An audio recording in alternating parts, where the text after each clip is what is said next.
మొదటగా refractive errors అంటే myopia, hypermetropia, astigmatism.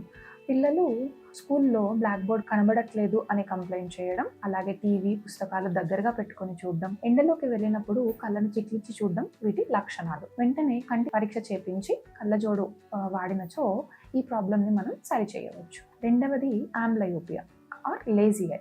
అంటే ఒక కంట్లో చూపు తక్కువగా ఉంటుంది, మరొక కన్ను బాగా పనిచేయడం వల్ల ఎటువంటి లక్షణాలు మనకి కనిపించవు. పిల్లలు కూడా ఈ కంప్లైంట్స్ చెప్పరు. మనం కంటి పరీక్ష చేసినప్పుడు మాత్రమే ఇది బయటపడుతుంది. దీనికి ట్రీట్మెంట్ గా మనము ప్యాచ్ థెరపీ అంటే మంచిగా పనిచేస్తున్న కన్నును మూసి ఇంకొక కన్నుకి స్టిమ్యులస్ ఇవ్వడం, దాంతోపాటు ఎక్సర్సైజెస్, గ్లాస్ ప్రిస్క్రిప్షన్ తో సరి చేయవచ్చు. మూడవది స్క్వింట్ అంటే కన్ను మెల్లపోవడం అన్నమాట. అప్పుడప్పుడు పిల్లల కన్ను పక్కకు వెళ్ళిపోతున్నట్టు లేదా ఎండలోకి వెళ్ళినప్పుడు వాళ్ళు కళ్ళు చిట్లికి చూడడం లాంటివి వీటి లక్షణాలు. దీనికి కూడా ట్రీట్మెంట్ అయితే ప్యాచ్ థెరపీ ఉండొచ్చు, లేకపోతే కళ్ళజోడు వాడొచ్చు, అప్పుడప్పుడు సర్జరీ కూడా చేయాల్సిన అవసరం రావచ్చు.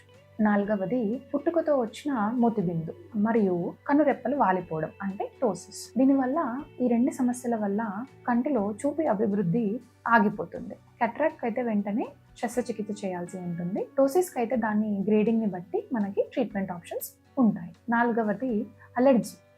స్కూల్కి వెళ్తున్న పిల్లలలో యూజువల్గా అలర్జిక్ కంజక్టివైటిస్ అనేది చాలా కామన్గా చూస్తున్న ప్రాబ్లం. దీనికి కళ్ళు నీరు కారడం, ఎరుపెక్కడం, కళ్ళల్లో దురద లాంటి లక్షణాలు ఉంటాయన్నమాట. వెంటనే కంటి డాక్టర్ని సంప్రదించి ఐ డ్రాప్స్ వాడాల్సి ఉంటుంది. నాలుగవది డిజిటల్ ఐ స్ట్రెయిన్ అంటే టీవీ, మొబైల్ ఎక్కువ చూడడం వల్ల కళ్ళల్లో స్ట్రెయిన్ అయ్యి పిల్లలు తరచుగా హెడేక్ కంప్లైంట్ చేయడం, అలాగే చూపు సమస్యలు రావడం జరగవచ్చు. దీనికోసం మనం స్క్రీన్ టైంకి పరిమితులు పెట్టుకుంటూ అవసరమైతే కళ్ళజోడు ఇంకా చుక్కల మందు వాడాల్సి ఉంటుంది.